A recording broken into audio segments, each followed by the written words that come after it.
நேயர்கள் அனைவருக்கும் வணக்கம். வெண்முரசு காண்டீபம் அத்தியாயம் 10.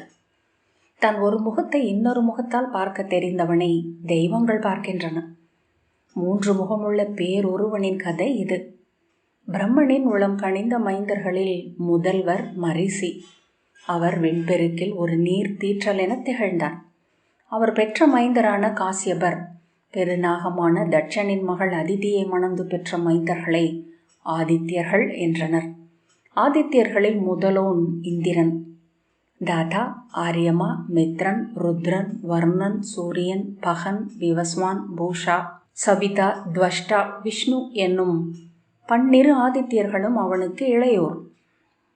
தம்பியர் மேல் பேரன்பு கொண்டிருந்த இந்திரன் அவர்களில் மிக இளையவர்கள் என துவஷ்டாவையும் விஷ்ணுவையும் எண்ணி அன்னையென உளம் கனிந்திருந்தான். 2 பெரும் தோள்களில் சிறுவர் இருவரையும் எந்நேரமும் ஏற்றிக்கொண்டு விண்முகில் வெளியில் கழித்தான். அவர்கள் உளம் கொண்டது சொல் கொள்வதற்கு முன்னரே அறிந்தான். அச்சொல் வெளிவரும் முன்னரே அதை அழித்தான். அவர்களின் விழி நீர் துளி எழுந்தால் 7 உலகையும் அழிக்க சித்தமாக இருந்தான். விஷ்ணுவுக்கு இசை தெய்வங்களால் அளிக்கப்பட்டது. துவஷ்டா சிற்பியானான். எண்ணுவதை ஏற்றும் விரல் கொண்டிருந்தான். அவனை சூழ்ந்த அவன் படைத்தவை நிறைந்த போது அவற்றுக்கு அப்பால் இருந்த பேருலகங்களை அவன் மறந்தான். அங்கு அவ்வாறு இருப்பதே உலகென்று எண்ணிய போது உலகேற்றிய இறைவன் என தன்னை உணர்ந்தான். ஆம் ஆம் என்றன அவனை சூழ்ந்திருந்த அவன் படைத்த முகங்கள். அவன் கலைத்திறன் கண்டு உளம் விம்மிய இந்திரன் அவனை சிற்பியரில் முதல்வன் என கொண்டாடினான். தடையற்ற பேரன்பு பொழியப்படும் விசையில் நிறையும் கலமும் கவிழும் கலமும் தெய்வங்களின் ஆடலுக்கு களம் அமைக்கின்றன. விஷ்ணு தமையனின் உடலில் ஒரு சிற்றுறுப்பென தன்னை உணர்ந்தான். தனக்கென எண்ணமோ விழைவோ இன்றி கடலில் மீன் என அவனில் திளைத்து வாழ்ந்தான். துவஷ்டாவோ தன் தமையனே தான் என ஒவ்வொரு கணமும் உணரலானான். எண்ணுவதெல்லாம் விலகுதலே என்றானான். விலகும் தோறும் தமையனின் வெள்ளற்கரிய வல்லமையை அறிந்தான். தோற்கும் தோறும் கசப்பு கொண்டான். வெறுப்பு என்பது முடிவற்ற வல்லமையை அளிக்கும் ஊற்று என்று அறிந்தான். விஷ்ணு வெண்ணிற ஒளி கொண்டு கீழ்த்திசையில் மின்னி நின்றான். இங்கு காதலில் கனிந்தவர்கள் பேரன்பில் விரிந்தவர்கள் அவனை ஏறிட்டு நோக்கினர். அவனுடைய ஒளி வடிவம் அருமணி என மின்னி விழுந்து கிடந்த சுனை நீரை அள்ளி அருந்தி அகம் நிறைந்தனர். அவர்களின் குருதியின் பாதைகளில் மின்மினி போல அவன் ஒழுகிச் சென்றான். துவஷ்டா செந்துலி என மேற்கே நின்றெறிந்தான். மண்ணில் வஞ்சமும் சினமும் ஆறா பெருந்துயரும் கொண்டவர்கள் அவனை நோக்கி நின்றனர். அவனை தவிர்த்து விழி திருப்பிக் கொண்டு விலக முயன்றனர். அவர்கள் செல்லும் இடங்களிலெல்லாம் நீர்நிலைகளில் ஈரத்தரையில் இல்லத்து ஆடிகளில் அவன் தோன்றி உறுத்து விழித்தான். கனவுகளில் பட்டு குவியலில் விழுந்த கனல் பொட்டு போல எரிந்து இறங்கிச் சென்றான். வெறுப்பவனைப் போல அறிபவன் எவனும் இல்லை. 7 ஊழிக்காலம் இந்திரனை அணுகி அறிந்த பின் துவஷ்டா இடது காலின் கட்டை விரலை ஊன்றி மேற்கு மூலையில் தவமிருந்தான். முதல் 7 ஊழிக்காலம் அவன் தமையன் மீது கொண்ட கடும் கசப்பில் இருண்டிருந்தான். அடுத்த 7 ஊழிக்காலம் அவன் கசப்பை தானே நோக்கி அறிந்து கொண்டிருந்தான். தன்னுடையது வெல்ல வேண்டும் என்னும் விழைவே என உணர்ந்தான். 3வது 7 ஊழிக்காலத்தின் தொடக்கத்தில் அவன் அறிந்தான் தன்னுடையது தன்மேல் கொண்ட பேரன்பு என. அவ்வூழி நிறைந்த போது அவன் தெளிந்தான். அவ்வன்பு என்பது அனைத்துமாகி நின்ற அதன் மேல் கொண்ட அன்பின் ஒரு முகமே என. முகில் மழையென ஆகும் கணம் அமைந்த போது விண்வடிவானது மேற்கில் ஒரு பேருருவ கதிரவனாக எழுந்தது. அதன் ஒளிப்பட்டு அவன் உடல் பொன்னொளி கொண்டது. விழிகள் மணிச்சுடர் விட்டன. கேள் மைந்தா, நீ வேண்டுவதென்ன என்றது அது. பகை முடித்தல் என்றான். அது நீல பேரொளி கொண்டது. என் பெயர் என்றும் நிற்றல் என்று அவன் மேலும் சொன்னான். அது செந்நிறமாகியது. புன்னகைத்து இறுதியாக நீ என நானும் ஆதல் என்றான். அது வெண்ணிறமாக சுடர்ந்தது. முத்தொழிலாற்றும் பேருருவன் ஒருவன் எனக்கு மகனாக வேண்டும் என்றான் துவஷ்டா. அவ்வாறே ஆகுக என்று அருளியது ஒளியோசை. வெண்மையும் செம்மையும் நீலமும் என நிறம் கொண்டு சுடர்ந்தணைந்த அதன் ஒளியில் துவஷ்டாவின் பெரு நிழல் கிழக்கே நீண்டு எழுந்து மும்முடிகள் எழுந்த மலையென ஆகியது. அம்மைந்தன் விஸ்வரூபன் எனப்பட்டான். அவனை தெரிசிரஸ் என அழைத்தனர் வேத முனிவர். ஒன்றுடன் ஒன்று இணைந்த 3 முகங்களால் 4 திசைகளையும் நோக்கினான். அவன் நீல முகம் கள்ளில் பித்து கொண்டிருந்தது, ஊன் சுவைத்து மகிழ்ந்தது. 2வது முகம் சூழுலகை நோக்கி விளைவுகளை அறிந்தது. 3வது முகம் வேதமை பொருளை உணர்ந்தோதி கொண்டிருந்தது. கள்ளால் வேதத்தை அறிந்தவன் வேதத்தால் கள்ளையும் அறிந்தான். வேதமும் கள்ளும் துணைவர இங்கென இவையென திகழ்வன அனைத்தையும் அறிந்தான். வேதம் அவன் உண்ட கள்ளை சோமம் என ஆக்கியது, ஊனை அவியாக்கியது. கள் அவன் ஓதிய வேதத்தை இசையென மாற்றியது. அவன் விழி தொட்ட ஒவ்வொன்றும் பொருள் துளங்கின. அறிவென ஆகிய விழைவால் தொடப்பட்ட ஒவ்வொன்றும் அவனுடையதாயிற்று. இங்குள்ள ஒவ்வொன்றும் தங்கள் உண்மையின் மேல் பொருண்மையை ஏற்றி வைத்து மூடிக்கொண்டிருக்கின்றன. பொருண்மையை விலக்கினால் இன்மையையே அறிய முடியும். பொருண்மையை அறிந்தால் உண்மை மறைந்துவிடும். சலிக்காத பெரும் பகடையாட்டத்தில் புன்னகைத்து அமர்ந்திருக்கிறது பிரம்மம். அவனோ பகடையின் 3 களமுகங்களிலும் தானே அமர்ந்தான். 4வதாக பிரம்மத்தை அமரச் செய்தான். பொருண்மையை அறிந்தது கள், பொருளை அறிந்தது வேதம், அறிந்ததை ஆண்டது விழைவு. அவன் விழி தொட்டபோது கதிரவனும் நிலவும் விண்மீன்களும் அவனுக்கு விளக்குகளாயின. திசை யானைகள் ஊர்திகளாயின. பாதாள நாகங்கள் பணியாட்களாயின. 8 திசை தேவர்கள் வாயிற்காவலர்களாக வந்து நின்றனர். விண் முதல்வனின் ஐராவதம் அவனை எண்ணி மத்தகம் தாழ்த்தியது. உச்சை சிரவஸ் முன்னங்கால் தூக்கி பிடரி சிலிர்த்தது. மாதலி முகபீடத்தில் ஏறி அமர்ந்து வியோமயானத்தை கிளப்பிய போது அவனை எண்ணி நீள் மூச்செறிந்தான். அவனுக்காக அரிசந்தனமும் பாரிஜாதமும் மந்தாரமும் மனம் எழுப்பி மலர்ந்த நந்தனத்தில் கற்பகமரம் அவனுக்காக கனிந்தது. காமதேனு அவனுக்காக சுரந்தது. அஸ்வினி தேவர்கள் அவனுக்காக ஏடுகளுடன் எழுந்தனர். ரம்பையும் மேனகையும் திலோத்தமையும் கலைத்தோழியருடன் அவன் அண்மையை நாடினர். இனி அவன் இருக்கும் இடமே சுதமை போலும் என தேவர் மயங்கினர். அமராவதியில் விழவுகள் ஓய்ந்து புல் அகன்ற காடு என அமைதி நிறைந்தது. தன் வைஜெயந்த முகப்பில் அமர்ந்து நோக்கிய இந்திரன் தன் துணைவியும் மைந்தனும் கூட அவன் அமைந்த திசை நோக்கி விழி திருப்பி இருப்பதை கண்டான். அவன் முகம் சுளிப்பதைக் கண்டு அருகிருந்த நாரதர், ஆம் அரசே, இனி அமுதென்பது அங்குள்ள நீரே, கிழக்கென்பது அவன் திசையே என்றார். சினந்தெழுந்த இந்திரன், 1000 அஸ்வமேதமும் 100 ராஜசூயமும் செய்து நான் அடைந்த அரியணை இது. அரசனுக்குரிய அறங்களில் முதன்மையானது அரியணையை காத்து கொள்ளலே. அவனை அழித்து இதை காப்பேன். அருள்கையன் தெய்வங்கள் என வஞ்சனம் உரைத்தான். விண்ணவனே, விழிவு கொண்டவனுக்கு பிற எதிரிகள் தேவையில்லை. அவன் விழியால் தொட்டவை அவனை நாடுகின்றன. அவற்றையே அனுப்பி அவன் தவத்தை கலைக்கலாம். ஒரு முறை ஒரு சொல்லில் அவன் வேதம் பிழைத்தான் என்றால் தன் அனைத்து வல்லமைகளையும் அவன் இழந்தவனாவான் என்றார் நாரதர். அது எவ்வண்ணம் என்று வியந்தான் இந்திரன். 3 முகங்களால் தன்னை முற்றிலும் நிகர் நிலையில் வைத்து முள்முனையில் நெல்லிக்கனி என அமர்ந்திருக்கிறான் அவன். 3ம் ஒன்றையொன்று நிகர் செய்கையிலேயே அவன் வெல்ல முடியாதவனாகிறான். அம்மூன்றில் ஒன்று பிழையானால் பிற 2ம் அப்பிழையை எதிரொலிக்கும். ஆடி முன் விளக்கென அப்பிழை முடிவிலாது பெருகும். அதை வெல்ல அவனால் முடியாது என்றார் நாரதர். அவன் மது உண்கிறான், உலகை எண்ணி ஊழ் விழைகிறான். அங்கு நாம் அவனை அணுகினால் என்ன என்றான் இந்திரன். நாரதர் நகைத்து, விண்ணவனே, உண்பவனும் விழைபவனும் தன்னை தோற்கடிக்க தானே முனைபவர்கள். எழுந்த பின் வேட்கை எரியென ஆகும். முழுதுண்டு அமையும் வரை நிற்காத தடையின்மையே அதன் இயல்பு. மாறாக மெய்நாடும் உள்ளமோ இறுதி சொல் வரை ஐயம் கொண்டது. மெய்மை என்பது சவரக்கத்தி நுனிப்பாதை. பிடியானை அடிபிழைக்கும் சரிவு. அது வரையாடு நிலை தவறும் ஏற்றம். அதில் ஒரு சொல் பிழைப்பது மிக மிக எளிதென்றறிக என்றார். இந்திரன், ஆம், அதையே செய்கிறேன். என் அவை மங்கலங்கள் எழுக, அவன் முன் சூழ்ந்து அவனை கவர்ந்து வெல்க என ஆணையிட்டான். நந்தனத்தின் அரிசந்தனமும் பாரிஜாதமும் மந்தாரமும் கொண்டு தேவர் முகனின் அருகணைந்து வணங்கி, இறைவ, இவை இனி உனக்கே என்றனர். கற்பக மரத்தின் கனிகளையும் காமதேனுவின் இன்னமுதையும் கொண்டு வந்து படைத்து, உங்க தேவர்களுக்கு அரசே என்றனர். அவன் கள்முகம் வெறி கொண்டெழுந்து அவற்றை சூழ்ந்தது. தடையற்ற அதன் பசியை வேதமுகம் தடுக்கவில்லை. தன்னை பிரிதொன்றென ஆக்கி அது ஊழத்தில் இருந்தது. இந்திரனின் அவை கண்ணியரான ரம்பையும் ஊர்வசியும் மேனகையும் பொற்பட்டு ஆடைகளும் அருமணி அணிகளும் மின்ன அவன் முன் வந்தனர். தீராத காமமே தேவர் கொள்ளும் களியாட்டம், கொள்க தேவர்க்கரசே என்றனர். மாய பூங்காக்களை அமைத்து அவற்றில் நடமிட்டனர். நீல நீர் சுனைகளை சமைத்து அவற்றில் பொன்னுடல் பொலிய நீராடினர். அவன் பெரு விழிவு முகம் எழுந்து தன்னை 100 பெருக்கி அவர்களுடன் உறவாடியது.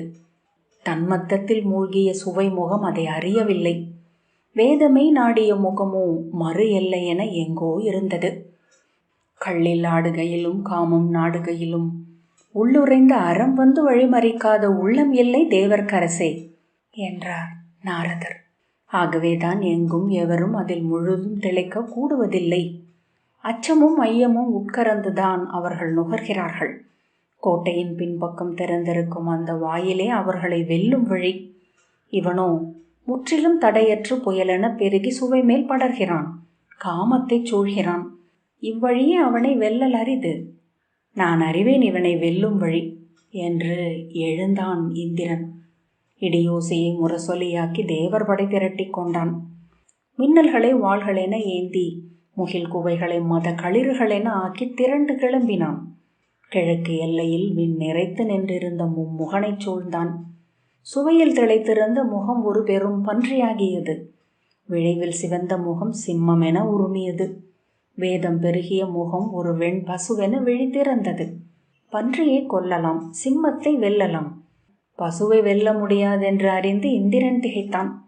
தன் பாடு வீட்டுக்கு மீண்டும் துயருற்று தனித்திருந்த இந்திரனை அணுகிய நாரதர் சொன்னார். மின்னலுக்கரசே, சோர் உறுதல் ஏன்? நீர் இந்திரன் என இவ்வரியணையில் அமர்ந்திருப்பதும் வழுவுதலும் விண் சமைத்த வெறுமையின் விளைவு என்றால் அதுவே நிகழும். உம் பணி போரிடுவதொன்றே, அதை இயற்றுக. அவரை நோக்கி கை கூப்பி பணிந்து இந்திரன் கேட்டான். தாங்கள் சொல்லுங்கள், மும்முகனை வெல்ல வழி என்ன? ஒரு முகத்தை பிறமுகம் காக்கும் இவன் வெல்லற்குரியவனா என்ன?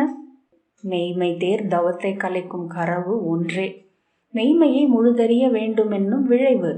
இந்திரன், அவ்விழைவு இன்றி அதை எவர் ஏற்றக்கூடும் என்றான். மெய்மையை தேடும் விழைவையும் அதன் பாதையில் உதிர்த்து வழிதல் நீரின் இயல்பென்பது போல செல்பவன் மட்டிலுமே அதை அடைகிறான். விழைகிறேன் என்பது இருக்கிறேன் என்னும் சொல்லின் நிகரொலி மட்டுமே. இருக்கிறேன் என்பதோ நான் எனச் சுருங்கும், நான் என்பதோ நீ என உணரும். நீ என உணரப்படுவது அக்கணமே தன்னை உணர்பவனிலிருந்து விலக்கிக் கொள்கிறது. பின்பு துலாக்கோள்கள் நடுவே நின்றாடும் முள்ளென ஆகிறது அறிவு. தன் படைகள் அனைத்தையும் விட்டுவிட்டு தனித்து மும்முக பேருருவனுடன் போருக்கு வந்தான் இந்திரன். வேதம் உரைத்த முகத்தின் முன் நின்று தானும் வேதம் ஓதலானான். அவன் சொற்களை இடியோசை என முகில் நிறைகள் எதிரொலித்தன. வேதச் சொல் கேட்டு மும்முகன் செவியளித்தான். அப்போது இந்திரனின் வெண்களிறு பிளிரியது. வேதத்தில் தான் அறியாத வரியா என திகைத்த மும்முகன் ஒரு கணம் ஓதுவதையும் ஊழ்கத்தையும் நிறுத்தி உளம் கூர்ந்தான். அக்கணத்தில் அவன் பசுமுகம் மறைந்து அரக்க பேருருவம் தோன்றியது. அதை எண்ணிய பன்றி முகமும் சிம்ம முகமும் இருண்ட பெருமுகங்களாகின. இந்திரன் தன் வாளை எடுத்து அவன் நெஞ்சில் ஆழப்பாய்ச்சினான். விண் தொலைவுகளில் தனித்தலைந்த கோள்களில் மோதி எதிரொலிக்கும் வண்ணமலறியபடி மும்முகன் மாண்டான். அவன் குருதி எழுந்து வானில் பரவிய போது உச்சி வேளையில் அந்தி எழுந்த விந்தை என்ன என திகைத்தனர் பொழுதினைவு தோழும் முனிவர். இடியோசை முடிவிலாது நீளக் கேட்டு நாகங்கள் மண் ஆழத்தில் புதைந்து சுருண்டு இறுகி அதிர்ந்தன. அவன் சரிந்தபோது எழுந்த ஊழிக்காற்றில் மரங்கள் சருகுகள் போல் எழுந்து பறந்து சுழன்று சென்று மலைகளை அரைந்து விழுந்தன. மலையுச்சிகளில் காலத்தவம் செய்திருந்த பெரும் பாறைகள் உருண்டன. விண்ணில் மின்னல்கள் எழுந்தெழுந்து அணைந்தன. வானம் முகில் புதர்களில் ஒளிந்த நரி கூட்டம் என ஊளையிட்டது. மும்முகன் உயிர் துடித்து கொண்டிருந்ததைக் கண்டு இந்திரன் தன் சங்கை எடுத்து வெற்றி பேரொலி முழக்கியபடி திரும்பினான். அவன் அருகே வந்த நாரதர், தேவர்க்கரசே, அவன் இறக்க மாட்டான். அவன் தலைகளில் ஒன்றை பிரிதொன்று வாழச் செய்யும். மது வேதத்தையும் வேதம் உலகத்தையும் உலகம் மதுவையும் ஊம்பும் என்பதை உணர்க. முற்றிலும் கொல்லாமல் இங்கிருந்து விலகினீர் என்றால் மேலும் பெரிய எதிரியை அடைந்தவராவீர் என்றார். இந்திரன் திரும்பி தன் அருகே நின்ற காம்யகனை நோக்கினான். பெருஞ்சிற்பியாகிய துவஷ்டாவின் முதல் மாணவன் அவன். உன் ஆசிரியரால் உருவாக்கப்பட்டவன் இந்த 3 முகப்பேருருவன். இவனை வெல்லும் கலை உனக்கு தெரியுமா என்றான். ஆம், அறிவேன் என்றான் காம்யகன். அவ்வண்ணமெனில் இவனை கொல், நீ விழைவதை அழிப்பேன் என்றான் இந்திரன். காம்யகன் தன் மழுவை எடுத்து முன்னால் சென்று 3 வெட்டில் துடித்து கொண்டிருந்த 3 தலைகளையும் வெட்டி துண்டாக்கினான். மும்முகனின் குருதி சீறி தன் உடலில் வழிய காம்யகன் வேதம் நாடிய முதல் தலையை விண்ணுலகம் நோக்கி வீசினான். மது விரும்பிய 2வது தலையை பாதாளம் நோக்கி வீசினான். விழிவிரிந்த 3வது தலையை மண்ணுலகம் எறிந்தான். அவை பேரொலியுடன் சென்று விழும் ஓசையை இந்திரன் கேட்டான். அவ்வதிர்வில் முகில்கள் வெடித்து பிரிந்தன. மண்ணுலகில் அந்த தலை சென்று விழுந்தபோது மலைகளின் மீது அமர்ந்திருந்த உச்சிப்பாறைகள் உருண்டு சரிவிறங்கின. பூமியை சுமந்திருந்த திசை யானைகள் ஒரு கணம் உடல் சிலிர்த்தன. பாதாள நாகங்கள் சுருண்டு இறுகி கொண்டு சீறின. எவ்வண்ணம் இவனை வென்றாய் என்றான் இந்திரன். அறியேன், எல்லா மலைகளையும் உடைப்பது போல் இவனையும் அறிந்தேன் என்றான் காம்யகன். நாரதர், 3 பிரிந்து தன்னை பெருக்கிய இவனை வெல்லும் வழி ஒன்றென நின்றிருப்பதே. அரசே, இவன் முன் வருபவர்கள் எவரும் ஒரே சமயம் இம்முகங்களை நோக்கும் பொருட்டு தங்களையும் 3 வகுத்து கொள்கின்றனர். ஆகவே அறிவும் உணர்வும் கொண்டவர்களால் வெல்லப்பட முடியாதவனாக இருந்தான். இந்த மூடன் தன் அறியாமையினாலேயே வெல்ல முடியாத ஒருமையை கொண்டிருந்தான். இந்திரன் மகிழ்ந்து காம்யகனை ஆற தழுவி கொண்டான். தச்சனை, நீ விழைவதென்ன என்றான். மிக பெரியது, எவரும் விழையாதது என்றான் தச்சன்.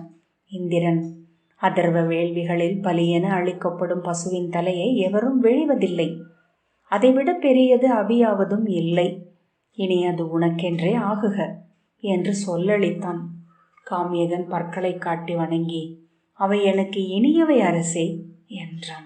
மும்முகப்பேருருவனின் தலை வந்து விழுந்த இடம் கங்கை கரையில் நீல பசுமை இடைவெளியின்றி நிரம்பிய ஐராவதீகம் என்னும் பெருங்காடு. அங்கே அந்த பெருந்தலை தீர்க்கசரஸ் என்னும் பெயரில் மலையென உயர்ந்து நின்றது. அதன் கிழக்கு முகப்பில் 2 குகைகள் விழிகளென திறந்து உலகை நோக்கின. அந்த தலை அங்கு விழுந்து பல 100 யுகங்களுக்கு பின்பு அங்கே அர்ஜுனன் வந்து சேர்ந்தான். இந்திரபிரஸ்தத்தில் இருந்து முறைப்படி காடேகிய அர்ஜுனனுடன் 12 வேதியரும் உடன் வந்தனர். அவர்களுடன் காசிக்கு சென்று மணிகர்ணிகா கட்டில் நீராடி பழி நீக்கினான்.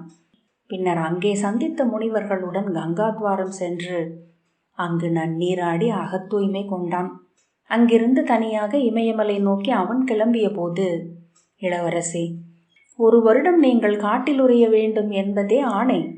இந்த காட்டில் எங்களுடன் இருந்தருளலாமே என்றார் உடன் வந்த சபர முனிவர். என் சொல் எல்லை மீறல் என்றால் பொறுத்தருள்க முனிவரே.